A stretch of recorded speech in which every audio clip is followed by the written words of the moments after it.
Entonces, Content and Design Systems, documenta y triunfarás. Parece ambicioso, pero les juro que documentar los va a acercar mucho al triunfo. Así que la recomendación del día de la fecha es que lo hagan, que empiecen lo antes que puedan y que tomen nota de todo lo que les voy a compartir hoy para que sus design systems sean mucho más fáciles de transmitir y de gestionar. Les cuento un poco sobre mí, soy Guadalupe Aviv, soy Content Designer y Content Top Specialist en Ualá.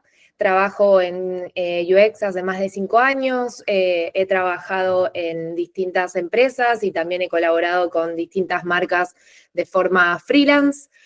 Antes de estar en Ualá, que es donde estoy actualmente, trabajé en Pedido Ya y también en Telefónica y en ANC, una fintech del grupo Itaú. Además, di clases en Coder House, doy clases, como contaba Chris, en nuestro bootcamp de Design Systems y fui mentora en la Universidad Maimónides y en Chicas en Tecnología. Hoy les voy a estar contando un poco de qué se trata todo este universo del contenido. Vamos a estar viendo las ventajas de incorporar contenido en un design system. También vamos a charlar sobre la importancia de una buena documentación para escalar decisiones y mejorar la colaboración entre diseñadores, writers y developers. Vamos a ver algunos casos reales y también impacto medible de estas herramientas y procesos que les voy a estar compartiendo hoy. Y al final vamos a tener un espacio para preguntas y respuestas, que también, como les contaba Chris, ahí en el chat van a encontrar el link al Slido para que puedan ir dejando sus consultas y también puedan ir votando las preguntas que les parezcan más relevantes para que debatamos al final. Vamos entonces con las ventajas de incorporar contenido en un design system. A mí, la verdad, me gusta bastante el drama, así que voy a empezar diciendo Lorem Ipsum is dead. Para mí esto es así, no hay vuelta atrás. Una vez que lo descubrimos, no vamos a dejar de repetirlo. Los y las contenidistas, el Lorem Ipsum ya fue, no nos sirve para nada, nos trae más dolores de cabeza que soluciones, y nuestros design systems deberían incluir guidelines de contenido para dejar de lado estos Lorem Ipsums. El diseño de contenido no es un proceso agnóstico y no es un proceso que empieza una vez que el diseño UI o la parte visual está terminada. Contenido y diseño siempre tienen que trabajar de la mano a lo largo de todo el proceso. Por eso quizás escucharon este debate entre UX Writer o Content Designers, y los que trabajamos con contenido somos diseñadores o no. Bueno, a mí siempre me gusta insistir que sí, y que el proceso comienza en la historia de ese diseño, con lo cual siempre hay palabras involucradas, y las palabras van a ser la unidad mínima de sentido que vamos a necesitar para pensar cualquier componente, cualquier diseño o cualquier UI. Así que Lorem Ipsum is dead, porque si no vamos a tener estos problemas. Lorem Ipsum es un placeholder que nos ha servido durante mucho tiempo para tener algo de texto sin tener que pensar en todas las casuísticas finales que puede llegar a necesitar un componente. Si vemos este ejemplo, en la izquierda tenemos una card en la que usamos a modo de placeholder estos textos, que después, a la hora de llevarlos a un caso real, se rompen y no escalan, con lo cual ese componente no nos va a servir para nuestro producto real. Acá hay un artículo linkeado sobre un montón de ventajas que tiene el hecho de trabajar con contenido real y no con Lorem Ipsum, así que ahí se los dejo también como lectura complementaria recomendada. Pero vamos a ver un poco más en profundidad por qué esto de no usar Lorem Ipsum.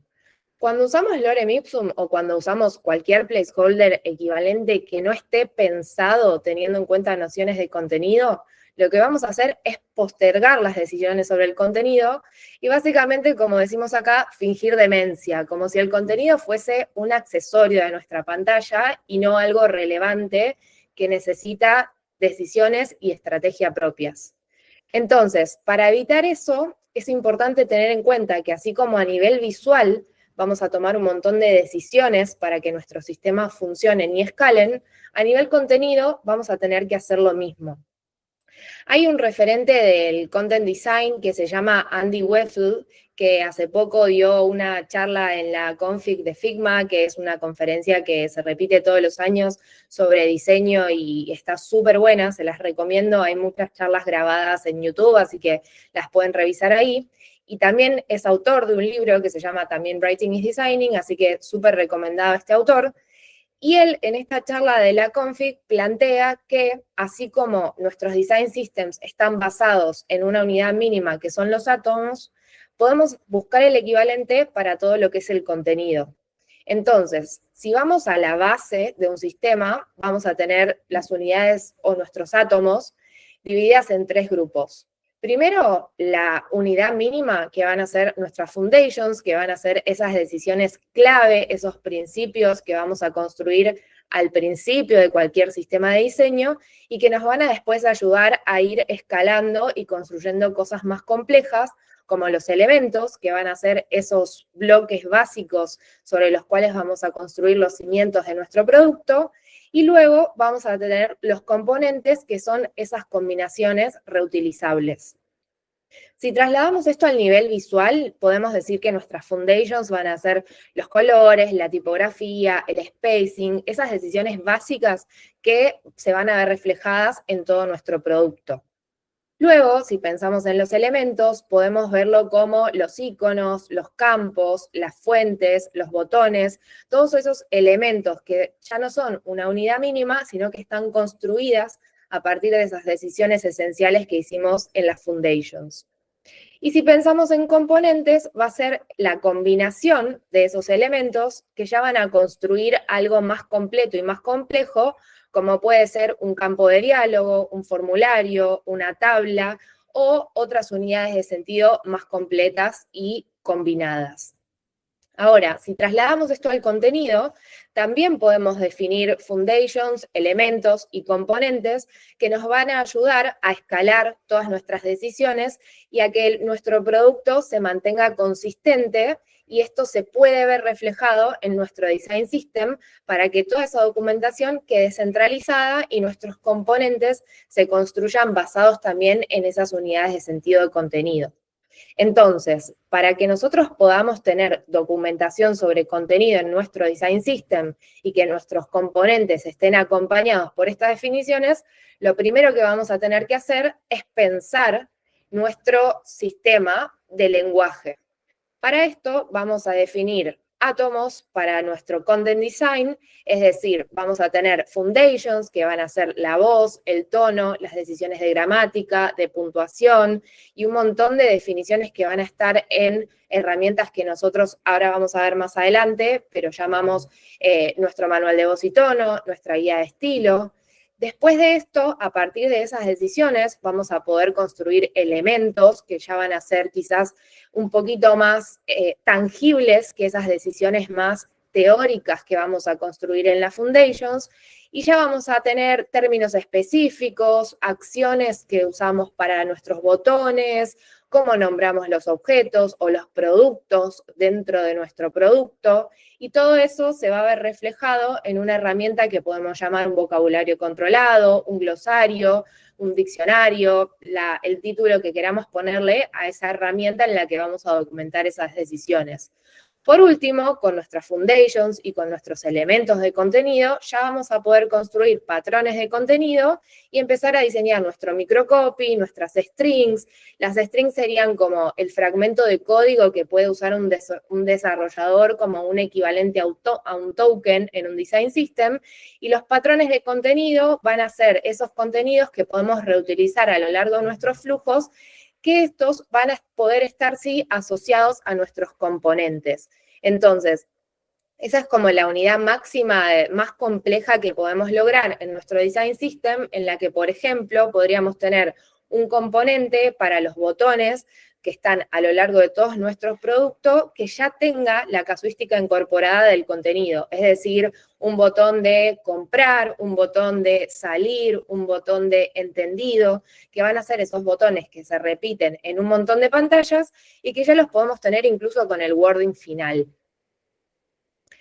Así es como surgen nuestras guidelines de componentes, que es esta maravilla que nos va a acompañar a lo largo de todo el design system y que nos va a salvar de tener que usar lorem ipsums que después no nos sirvan y no escalen. ¿Qué ganamos al incorporar estas guidelines de contenido en nuestros componentes? Bueno, principalmente lo que vamos a hacer es poder crear componentes mucho más escalables, que tengan una arquitectura de la información pensada desde el objetivo de comunicación de esos componentes y que respondan a las necesidades de contenido reales. Entonces después no se van a romper, porque no nos va a pasar que quizás habíamos pensado un componente con una sola jerarquía de la información y después necesitamos un título, un subtítulo y una bajada, o quizás pensamos un botón en el que no entra todo el contenido que nosotros necesitamos redactar. Entonces, al trabajar con estas guidelines de contenido en nuestros componentes, ya vamos a tener un montón de nociones básicas sobre las limitaciones que tenemos que tener en cuenta a la hora de diseñar esos componentes para que funcionen con las distintas posibilidades de contenido que van a tener adentro. Así es como nuestros componentes van a poder usarse para los distintos casos de uso sin tener que pensar en esos casos de uso específicos, porque es imposible, o sea, no podríamos abarcar a la hora de diseñar un sistema de diseño todas las posibilidades infinitas de contenido que puede tener, pero sí cuando ya definimos estas pautas de contenido para las cuales deberían responder esos componentes, vamos a estar pensando en componentes que escalen, porque luego sí ya va a ser una cuestión de adaptar el contenido, porque va a estar enmarcado en esas decisiones de contenido que el contenido mismo va a tener que seguir. Con lo cual, en todo caso, no va a ser una limitación de nuestro componente la que nos lleve a modificar un contenido, sino que va a ser que ese contenido tiene que respetar toda la documentación que nosotros generamos para que justamente las decisiones de contenido y las decisiones de diseño funcionen en conjunto. De esta manera vamos a lograr también una colaboración entre UX designers y UX content designers que va a ser súper funcional para que estemos todos en la misma página y podamos construir nuestro producto de una manera consistente y escalable. Antes de pasar a la segunda parte, voy a tomar un trago de agua. Porque hablo mucho y hablo muy rápido, así que perdón. Voy a tratar de ir un poquito más lento. Y seguimos. Veamos ahora entonces la importancia de una buena documentación para escalar todas estas decisiones, para mejorar la colaboración entre diseñadores, writers y developers, y esto va a ser el reflejo de todas estas guidelines que yo les contaba hasta ahora, tangible, es decir, donde quedan labradas en nuestra fuente de la verdad, donde cualquiera las puede consultar y donde nos vamos a servir para diseñar nuestros componentes y para después diseñar todo ese contenido que tenemos que llevar a nuestro producto. Bueno, ahora sí, documenta y triunfarás. Esta es la clave del éxito, porque una vez que tenemos todas esas decisiones tomadas, una vez que hubo un montón de mesas de trabajo entre el equipo de contenido y también el equipo de diseño, que hicimos pruebas, que hicimos investigaciones, que tomamos todas las decisiones que tenemos que tomar con los distintos stakeholders que se van a involucrar, vamos a empezar a crear esas herramientas, esa caja básica de tools que van a consultar todos los y las contenidistas una vez que necesiten diseñar un contenido y que se van a ver reflejadas en las guidelines de componentes de nuestro design system. Esto nos va a evitar unas cuantas inconsistencias y reuniones que podrían haber sido un chat, y además vamos a tener un montón de racionales para defender nuestras decisiones. Las personas que participan en mis clases saben que yo siempre traigo ejemplos reales, así que acá espero que nadie se ofenda, pero vengo con algunas capturas de pantalla de chats reales de mi día a día en el trabajo Ualá. Acá este es un chat que yo le mandé a mi grupo, a mi channel de content, consultándoles cómo tenía que usar el punto final, porque estaba diseñando un contenido y algunos de los ítems de unas listas tenían punto final y otros no, entonces yo no sabía si poner punto final después de los números o no. Entonces les tuve que escribir en el chat para que tomáramos la misma decisión. Fíjense el nivel de detalle que manejamos de ponemos punto final o no. Bueno, todas esas decisiones impactan en nuestro producto y también elevan la calidad de nuestro producto. Entonces, es importante tenerlas documentadas porque es imposible que nos acordemos de todas esas definiciones y que además todos los contenistas tengamos los mismos criterios. Con lo cual, por ese motivo, se vuelve tan relevante la documentación. Acá hay otro chat en el que estamos hablando con el equipo de marketing de Ualá para alinear el uso de mayúsculas en nuestros productos. Algunos de nuestros productos tienen mayúscula y otros no, entonces esta es una decisión que tenemos que alinear con un montón de stakeholders. Está el equipo de marketing involucrado, está el equipo de legales, porque hay muchos productos que están registrados. Entonces, de nuevo, son todas decisiones que requieren de una documentación que sea fácil de consultar para que después las decisiones sean escalables cuando los equipos crecen, cuando las personas cambian, cuando alguien necesita resolver algo rápido. Acá tenemos otra consulta sobre una pantalla que probablemente pueda ser un template de nuestro design system, un spinner cuando la pantalla está cargando. La consulta es, ¿hay algún wording genérico para que vaya en ese spinner? Esta podría ser perfectamente una pantalla que ya está componentizada con el texto y con sus componentes para generar este template completo. Después acá hay otra pregunta sobre los decimales. ¿Se deben usar los decimales en un componente o no se deben usar? ¿Para qué casos los usamos? Los desarrolladores levantan que hay una inconsistencia, entonces, ¿qué hacemos? ¿Qué les decimos? Otra consulta, ¿ustedes usan US o USD para referirse a los dólares? Bueno, y así hay miles y miles de preguntas que van surgiendo en el día a día cuando las distintas personas, no solo de UX, sino también de producto o incluso de ingeniería, se encuentran con nuestros diseños, con nuestros componentes y con nuestros contenidos y necesitan saber cómo aplicar estas decisiones. Es así como las personas que trabajamos en contenido nos encontramos así haciendo malabares entre las buenas prácticas que tenemos que seguir, las herramientas que vamos generando, los procesos que tenemos que cumplir para que todas esos diseños que hacemos sean consistentes a lo largo de todo el producto.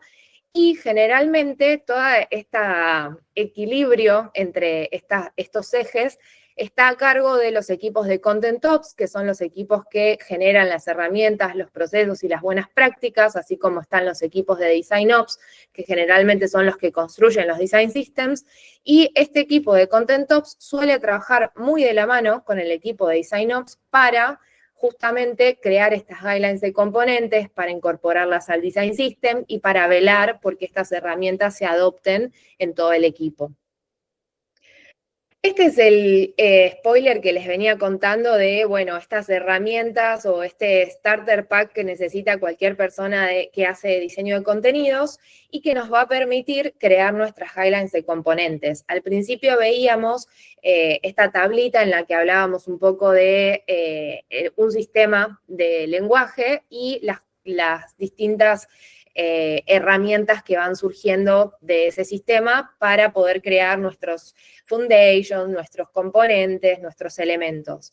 Entonces, siguiendo ese modelo, lo que vamos a tener es nuestra guía de estilo, en la que va a estar todo este registro de nuestras foundations y nuestro manual de voz y tono.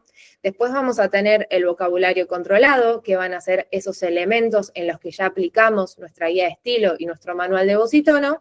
Y por último, vamos a poder crear estas guidelines de componentes que luego vamos a trasladar a nuestro Design System y vamos a poder documentar junto con nuestros componentes.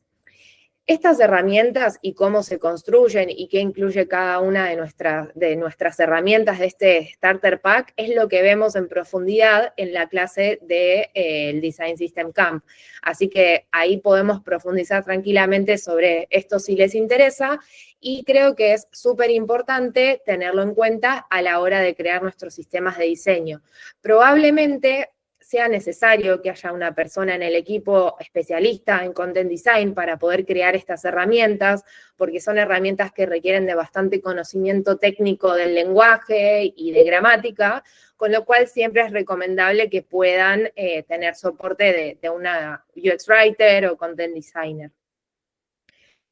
¿Qué nos permite documentar esas guidelines en nuestro design system? Bueno, vamos a poder asegurar la calidad y la consistencia tanto de diseño como de contenido.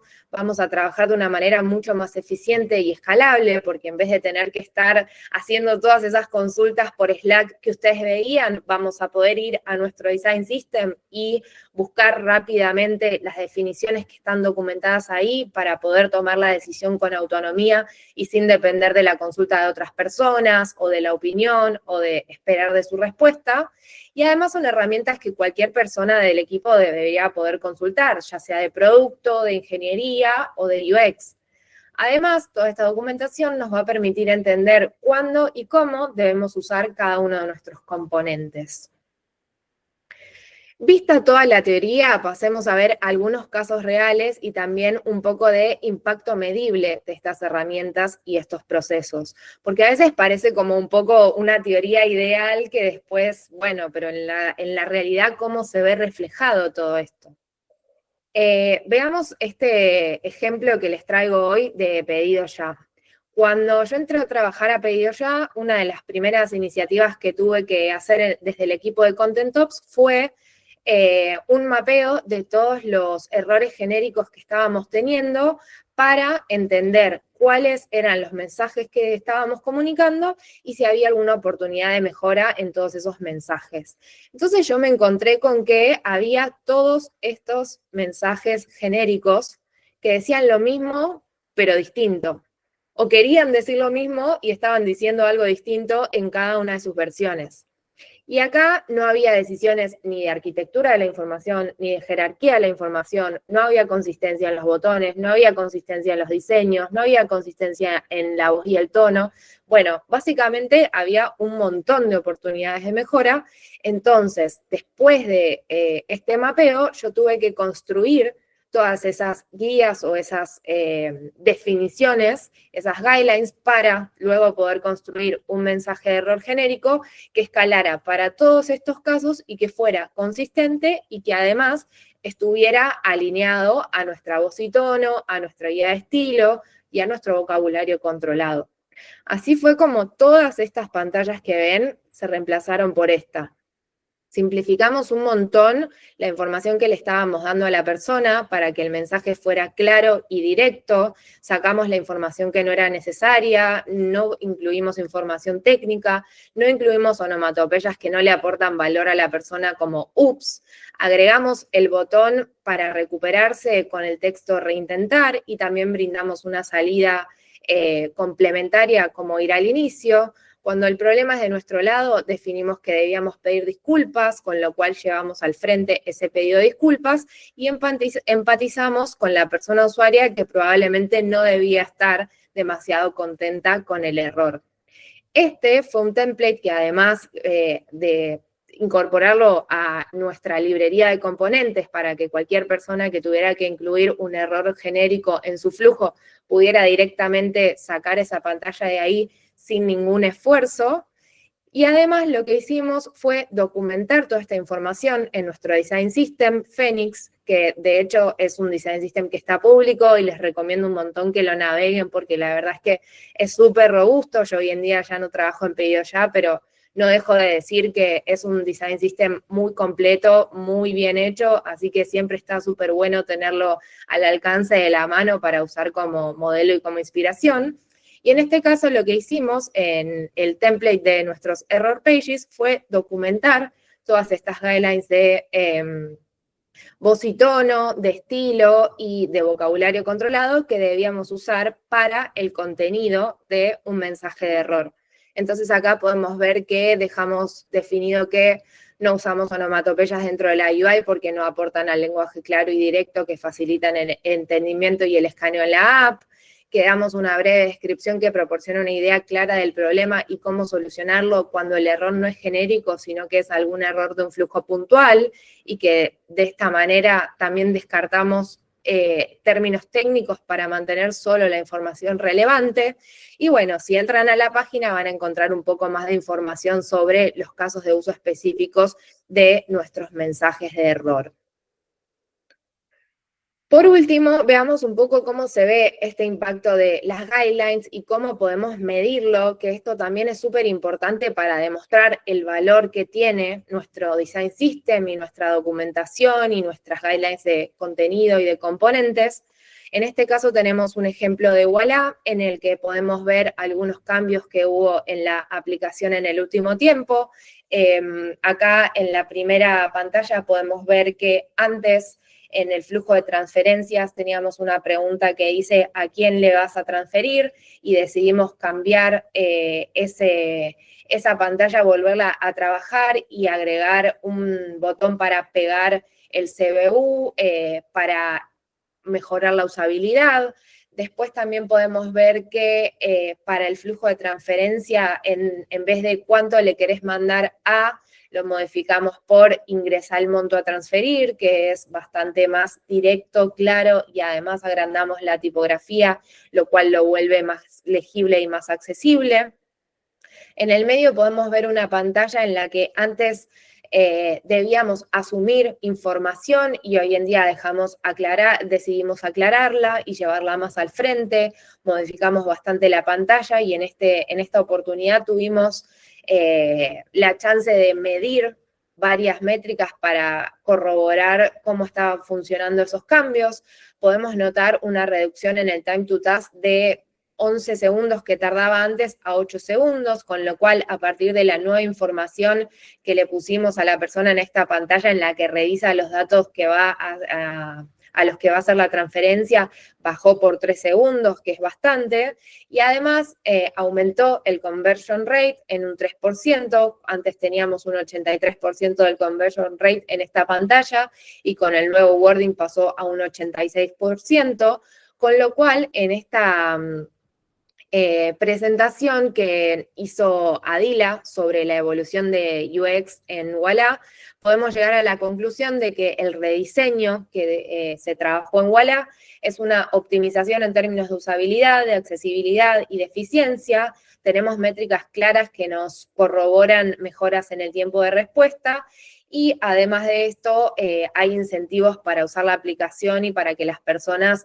se sientan más cómodas usando el producto. Así que este es un ejemplo de muchos otros en los que podemos ver el impacto medible de nuestro contenido. Hace un tiempo yo también escribí un artículo sobre un caso de un cambio de wording en pedido ya, en el que también por una cuestión de consistencia y para alinear un contenido a nuestra guía de estilo y a nuestro manual de voz y tono, lo modificamos y medimos el antes y el después y pudimos notar también una mejora en el conversion rate, con lo cual si tienen ganas después pueden también buscar ese artículo para tener otro ejemplo del impacto en métricas de los cambios de contenido y cómo también todos estos cambios siempre tienen que estar basados en alguna decisión que esté solventada en nuestra documentación, en nuestra guía de estilo, en nuestras pautas de voz y tono. Eso es todo lo que traigo para hoy. Me encantaría ahora poder ver si tienen alguna duda, si quieren contar alguna experiencia, lo que quieran, es momento de que intercambiemos. Buenas noches, ¿cómo están todos? Bueno, Guadalupe, muchas gracias por la brillante exposición que tuviste, la verdad que fuiste muy clara y me gustó mucho lo que habías preparado para hoy. En mi caso quería preguntar, como también trabajaste en Pedido Ya, ¿cómo es el tema de la localización por país? Me interesaba también conocer eso. Y también con respecto a, bueno, las normas de accesibilidad, quería saber cómo eran, no sé, los textos alternativos, etcétera. Bueno, están buenísimas las dos preguntas, me encanta, es algo que también charlamos un montón en las clases. Sobre la primera pregunta en relación a la localización, es algo que está muy vinculado a la herramienta de vocabulario controlado o de glosario. Nosotros en Pedido Ya teníamos nuestro vocabulario controlado, lo seguirán teniendo, en el que trabajamos con las versiones o las localizaciones para cada uno de los países, así que ahí es súper importante también tener la documentación a mano, porque, por ejemplo, en Pedido Ya son muchos países en los que opera el producto, con lo cual también es muy difícil tener en claro todas las versiones de los diferentes contenidos que se usan para cada país. Principalmente está la división entre lo que es voceo y tuteo. Para los países del Río de la Plata tenemos todo lo que es vos, mientras que para el resto de los países de Latinoamérica hablamos de tú. Entonces ahí ya tenemos una partición esencial en la que los contenidos van a tener dos versiones, y después hay palabras específicas que se localizan para cada uno de los países. Hay un ejemplo que me acuerdo mucho, que es el de reintegro, que en la mayoría de los países decíamos reintegro, pero en otros países de Latinoamérica se usa el término reembolso.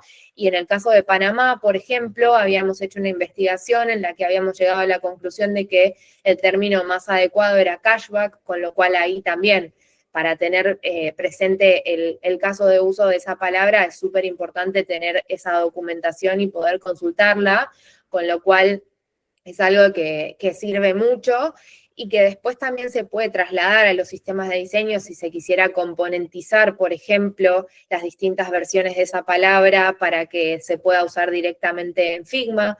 De hecho, en Pedido Ya nosotros, el último tiempo que yo trabajé ahí, estábamos integrándonos con una herramienta que se llama Dito, que es un gestor de contenido que te permite hacer algo muy parecido a los componentes visuales de un design system, pero con el contenido, con lo cual vos ahí podés cargar todas estas variables de localización y que queden también medio como un componente de diseño en el que no es necesario hacerlo manualmente cada vez.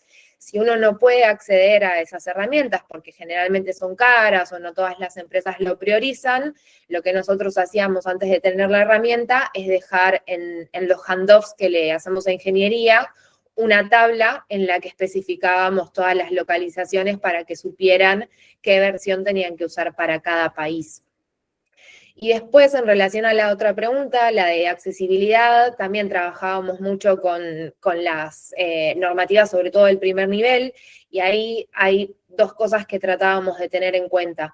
Por un lado, todo lo que es textos alternativos que se usan para lo que es imágenes, y ahí es importante entender que no todas las imágenes van a requerir un texto alternativo. Quizás para quienes no están tan en contexto, el texto alternativo va a describir lo que se ve en una imagen para aquellas personas que usan un lector de pantalla en vez de usar la visión. Entonces, este texto alternativo va a permitir que la persona entienda qué es lo que hay en esa imagen sin tener que verla. Pero este texto solo se debe usar en los casos en los que la imagen no sea meramente ilustrativa, sino que esté aportando alguna otra información, con lo cual, para los casos en los que necesitábamos que la persona tuviera esa información extra que había en una imagen, incluíamos un texto alternativo en nuestros handoffs que después se codeaba, la ingeniería lo tomaba. Y después lo que sí teníamos en nuestro design system en los componentes es los atributos ARIA, que son los atributos que permiten también a las personas que usan lectores de pantalla usar este lector y navegar por la pantalla escuchando qué es cada uno de esos componentes para que puedan identificar cuándo es un botón, cuándo es un elemento que les va a servir para navegar de una pantalla a la otra, cuándo hay un checkbox que necesitan marcar. Entonces, eso sí lo teníamos desde nuestro design system, con lo cual los componentes ya venían con los atributos. Muchas gracias, Guadalupe. No, por favor. Genial, Guadalupe. Justo ahí tenemos más preguntas. Ahí están por orden de votación, entonces si es que alguien quiere priorizar alguna otra pregunta, por favor, vote. Ahí te lo leo, Guada, para que descanse tu voz también. Dale. La primera es, ¿cuál es el mejor soporte o plataforma para hacer una documentación que sea fácil de acceder y escalar? Estamos pensando Excel, Notion o Figma. Bueno, creo que esas son tres opciones buenas. No estoy orgullosa de lo que voy a decir, pero la verdad es que yo no soy una gran fanática de Notion, más que nada porque sí creo que es una herramienta súper útil para documentar información, pero creo que es una herramienta que nos saca de las herramientas que usamos en la diaria. Entonces yo siempre trato de usar herramientas que ya estemos usando para que la información quede centralizada.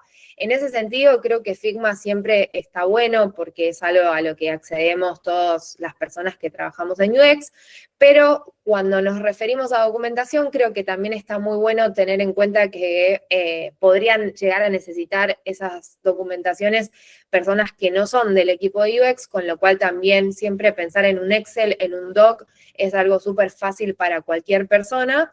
Y si no, cuando tenemos la oportunidad de usar algo externo, como por ejemplo Zero Hate o esas plataformas que nos permiten alojar nuestro design system con toda la documentación, creo que eso es lo más óptimo. Ahí, como veíamos antes en el ejemplo de Pedido Ya, nosotros tenemos todo centralizado en lo que es una página web que va a tener un search en el que vos podés poner palabras clave para poder acceder a la documentación y navegar de una forma súper rápida, así que creo que esa es una buena solución.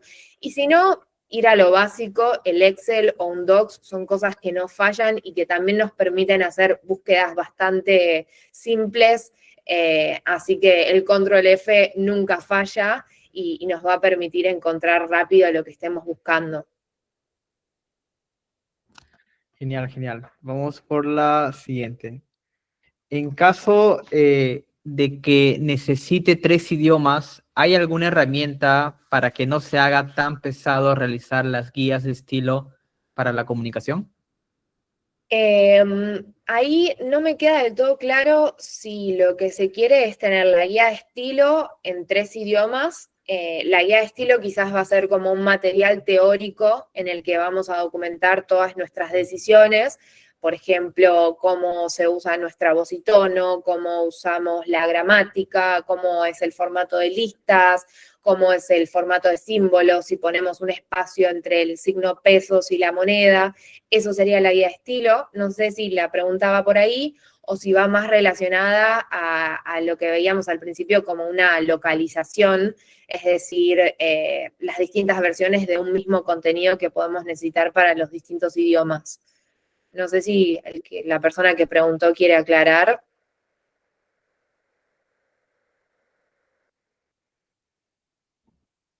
Ahí no sé quién preguntó. Si no, no sé. Pasamos a la Bueno, siguiente. si no, hago como una respuesta para cada una de las opciones. En relación a lo que es localización de contenidos, como contaba al principio, por ejemplo, en el caso de Pedido Ya, nosotros el último tiempo empezamos a adoptar Dito, que es un gestor de contenido que te permite cargar ahí todo el contenido productivo que vos tenés en tu aplicación y hacer como un equivalente a un design system, pero con las palabras. Y ahí está bueno porque vos cargas todo el contenido en un solo idioma y después cargas todas las versiones asociadas a ese contenido, con lo cual todo lo que se repite a lo largo de tu producto no lo tenés que traducir cada vez que lo vas a usar, sino que con que lo tengas una vez cargado ya es suficiente y lo podés reutilizar. Y si no, en cuanto a lo que es la guía de estilo, creo que ahí no hay mucha más opción que traducirlo 3 veces y tenerlo 3 veces. A mí me ha tocado trabajar en guías de estilo para dos idiomas y creo que ahí también es importante entender algo que también charlamos mucho en mi clase, que la localización no es una traducción, sino que va mucho más allá de una traducción literal y tiene que ver con entender mucho más el contexto y la cultura de uso de las palabras. Entonces, no es simplemente un copy-paste de un traductor, sino que a veces hay que pensar estrategias e investigar un poco más cuáles son esas traducciones más correctas para el contexto y para el caso de uso de cada país. Genial. Espero que eso haya respondido. Bueno, acá vemos otra. Bueno, voy a marcar esta que bajó. Ay, no sé si la hice. Bueno, en fin. Acá hay una. Dice, ¿qué herramientas utilizan para medir el conversion rate y las demás métricas? Bueno, ahí en general eso es algo que se encarga más producto que UX y nosotros solemos apoyarnos en el equipo de producto para que nos traigan directamente las métricas, entonces no es que nosotros usamos directamente esas herramientas, pero hay algunas como por ejemplo BigQuery o Amplitude o Qualtrics, que son las herramientas que nos permiten monitorear esas métricas y ahí generalmente lo que se hace cuando pensamos una iniciativa es tener en claro cuáles son las métricas que queremos mover o que queremos monitorear. Ahí también es importante siempre definir las métricas de éxito y también las métricas de salud. Las métricas de salud son las métricas que no queremos que se modifiquen porque son métricas que están funcionando bien y que no están relacionadas con el objetivo que está teniendo la iniciativa. Y las métricas de éxito sí son esas métricas que queremos mover y que están relacionadas a nuestro objetivo de UX y nuestro objetivo de negocio. Entonces, una vez que definimos nuestra iniciativa, después el equipo de producto y el equipo de data se lleva ahí como a nivel técnico hacer ese enganche por detrás para que podamos tener ese seguimiento y después ver en tablas con gráficos y demás la evolución de esas métricas.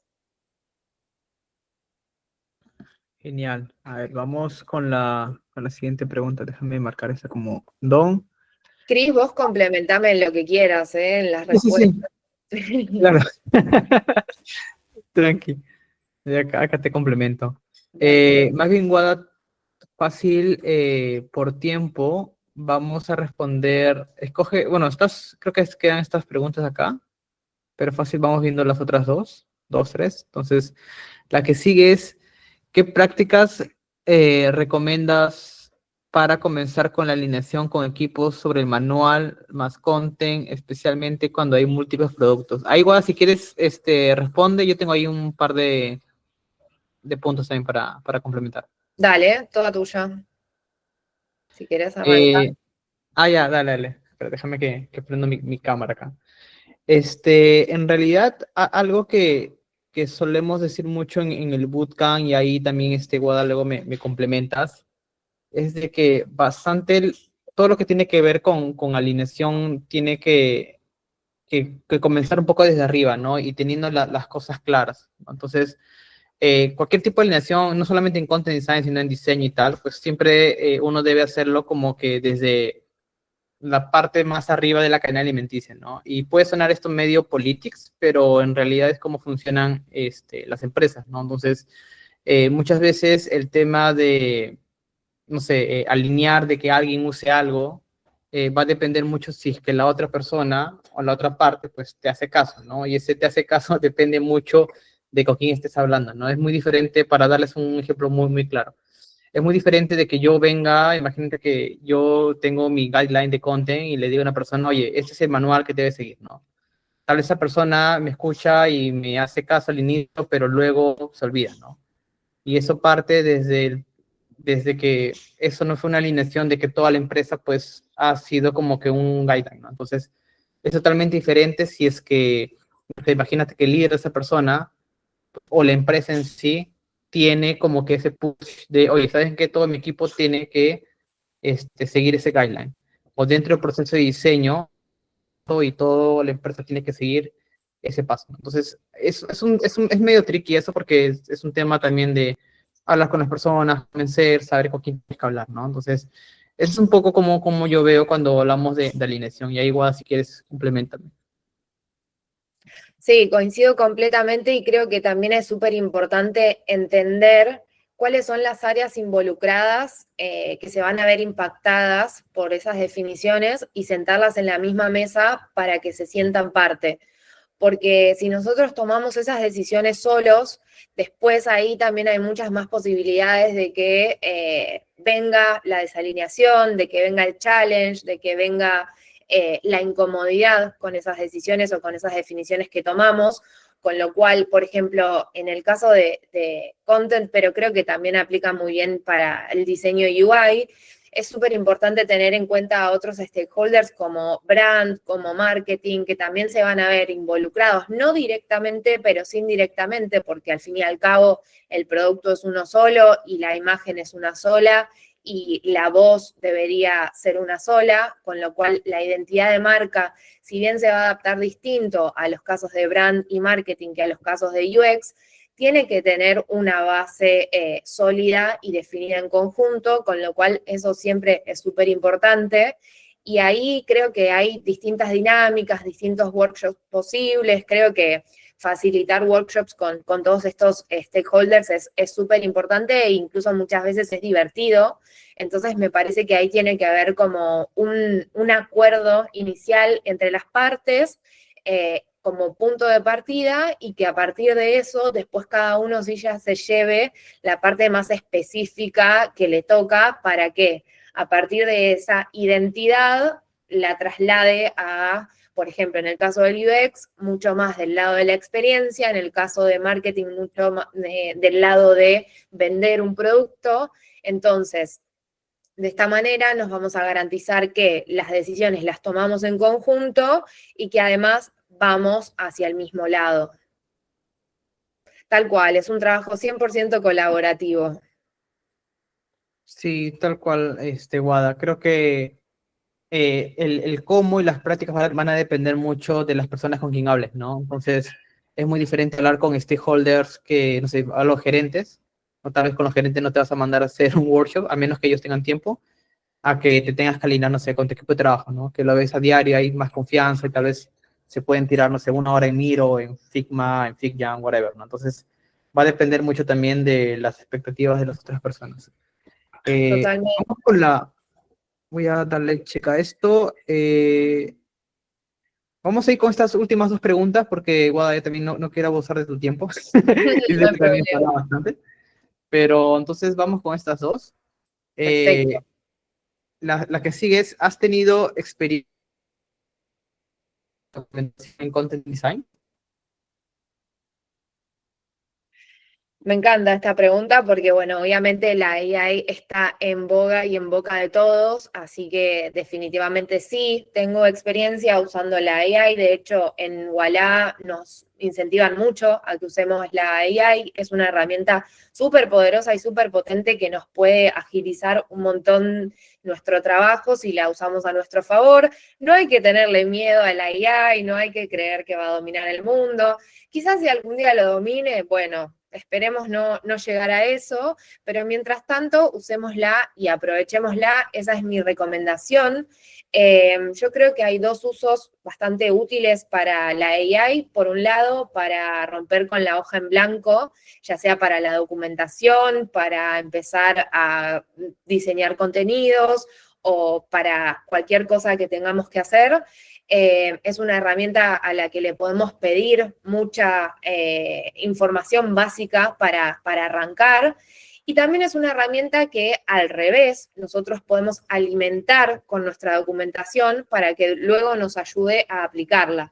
Entonces, acá, por ejemplo, en el caso de Ualá, en el que partimos de cero a crear todo este toolkit, estos basic tools que veíamos como del Starter Pack, usamos la AI para armar arquitecturas de la información de nuestra guía de estilo, para pensar alguna información relevante, para que nos dé ejemplos que podemos incorporar en los do's y los don'ts, para que nos corrija nuestra guía de estilo. Entonces, ahí nos ayuda a crear toda esa documentación y después nosotros, por supuesto, que la robustecemos, la vamos puliendo y la vamos trabajando.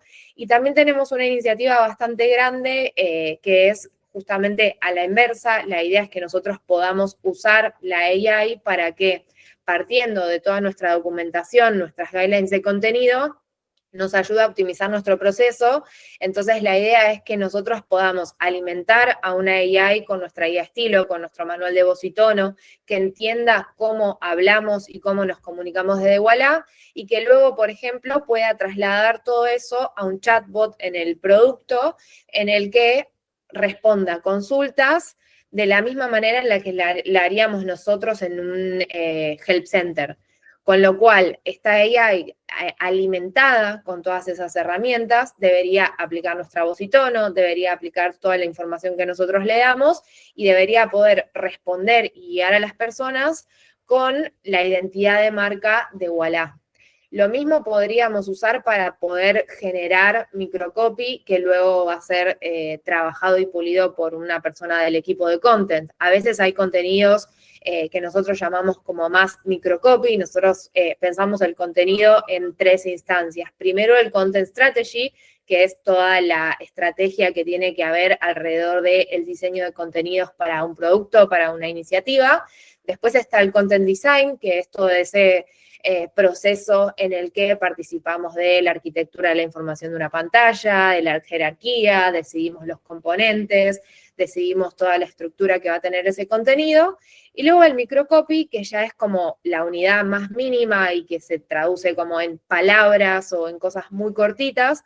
Y entonces creemos que ese microcopy es algo que le podríamos delegar a una AI que esté bien alimentado con nuestros criterios, con nuestras guidelines y con nuestras herramientas, para que, por ejemplo, si un diseñador tiene que resolver rápido un mensaje de error, pueda consultar con una AI y que la AI le dé diferentes opciones de ese mensaje de error que luego se terminen de validar con un content designer, pero para que el content designer no tenga que atravesar todo ese proceso que probablemente lleve mucho más tiempo y que una AI puede resolver de una manera eficiente. Entonces, para esos casos que no requieren de complejidad o de estrategia o de diseño de contenido más a nivel complejo, podríamos delegar ese primer boceto o esa primera propuesta en una herramienta de inteligencia artificial. Genial, ahí Guada, solo para complementar, ahí justo alguien dejó en el chat, Antonella, un buen use case sobre AI, entonces ahí la gente lo puede leer. Entonces vamos a la última pregunta que creo esa te puedo ayudar. Sí. Sobre cómo miden el impacto del DS. De hecho, esto lo vemos bastante en el bootcamp al inicio y también casi al final. No hay una respuesta como tal, así como si fuera, no sé, una receta y que les diga ABC y se cumple. Va a depender mucho de cada empresa, pero lo que sí puedo decirles es que hay ciertas variables que considerar, ¿no?